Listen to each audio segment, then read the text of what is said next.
Hey guys, happy Wednesday. Welcome back to another video. So this week I was in a pretty big hurry to make a freight market update simply because I really wanted to see what the data is showing about the freight market, considering the type of week we have had where we were forced to think outside the box pretty much all week. So let's chat about load volumes, spot rates, diesel prices, the more or less better areas to stick to depending on your equipment type. And at the end of this video, we're going to look at a chart that DAT provided that might explain how people are still staying afloat in a market like this. Ready? Let's go!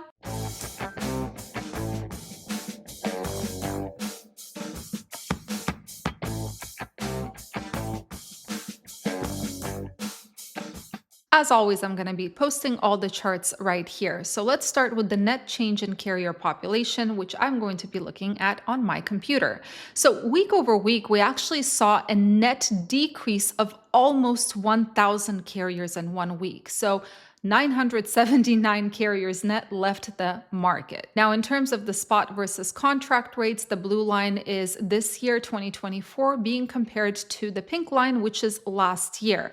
Again, the higher this line is, the smaller the margin between what contract carriers get paid and what spot carriers get paid. So we can see that the contract carriers are currently being paid around 52 cents per mile more than those spot carriers. Now, what about those volumes? So again, blue line is us in 2024, pink is 2023. And for the most part, this whole year volumes were higher than 2023. They did crash down because of the Thanksgiving holiday, but look where we're at. We're way below where we were last year, which is quite interesting. The question is, what is happening with those rejections?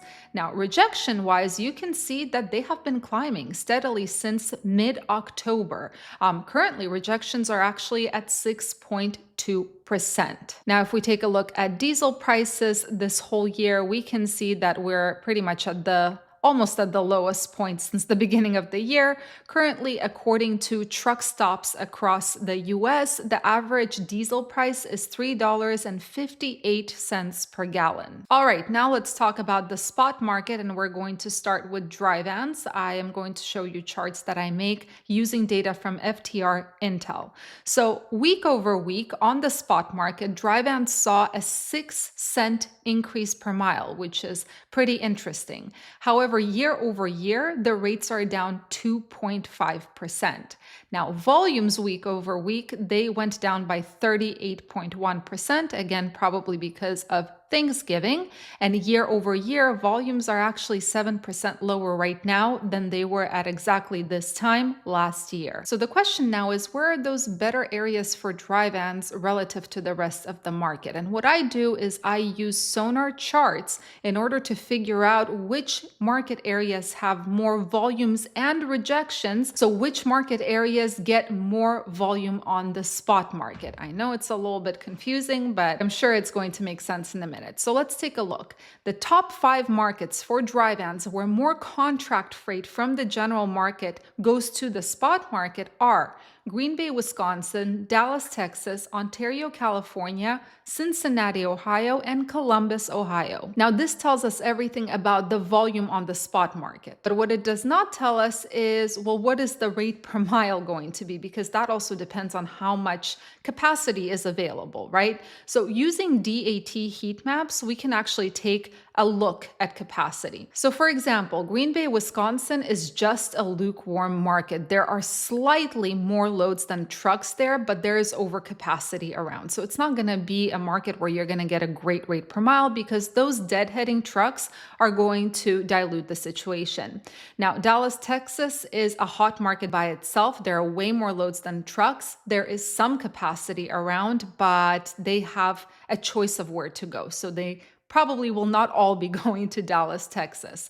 Ontario, California is actually a great market by itself, and there is limited capacity around simply because the markets around are hot as well. No one's going to be deadheading far. Now, Cincinnati, Ohio, and Columbus, Ohio, one is lukewarm, slightly more loads than trucks, and one is warm, which is a little bit more loads than trucks, but both of them have some capacity around. The markets surrounding Ohio are lukewarm at best. So there is a possibility of some trucks choosing to deadhead to Ohio in order to find their next load and diluting the situation. All right, now let's talk about reefers on the spot market. So week over week, it's kind of crazy. Reefers saw a decline of 22 cents per mile in just 1 week, probably because of the Thanksgiving holiday. Year over year, however, rates are actually up 1%. Now, volumes week over week went down by 42% on the spot market, but compared to this time last year, they're up 6%. So the question again is, where are the better markets? So the top 5 markets where more contract volume ends up on the spot market, therefore increasing those volumes on the spot market, are Twin Falls, Idaho, Pendleton, Oregon, Joplin, Missouri, Joliet, Illinois, and Ontario, California. Now, looking at the capacity side, Twin Falls, Idaho is the best out of the top 5, right? Because not only is it hot by itself for reefers, there is limited capacity around. Now, Pendleton, Oregon, which has always been a pretty good market around this time of year for reefers, it's actually only lukewarm, and pretty much all of Oregon is lukewarm. So yeah, Joplin, Missouri, and Joliet, Illinois is a warm market, but again, there's some capacity around that could dilute the situation.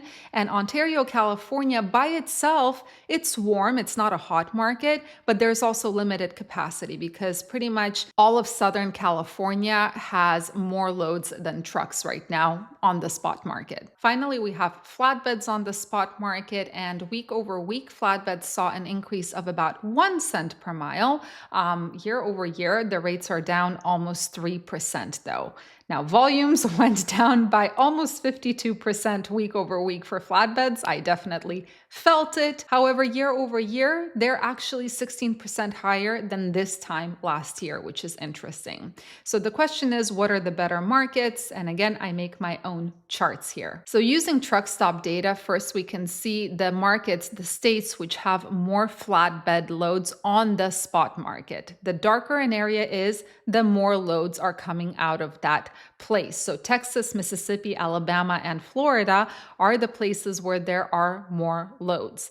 Now, what about capacity? Well, capacity works the same way. The darker an area, the more trucks there are available in those markets. Texas and Florida have the most capacity. Montana, Wyoming, Oregon, Mississippi, Maine, West Virginia, they don't have as much capacity. Now, this is just an overview, but what we're trying to figure out is which states have a better load to truck ratio, meaning which states have way more loads than there are trucks.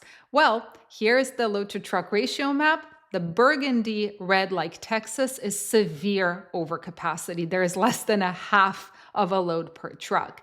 Anything red is still overcapacity, where there is less than a load per truck.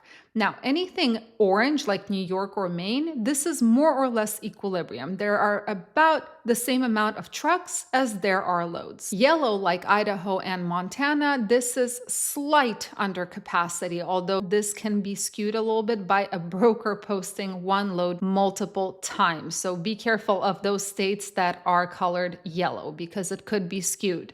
Now, mint green, I'll call it, Minnesota, Massachusetts, Louisiana, this is under capacity, 2 to 3 loads per truck.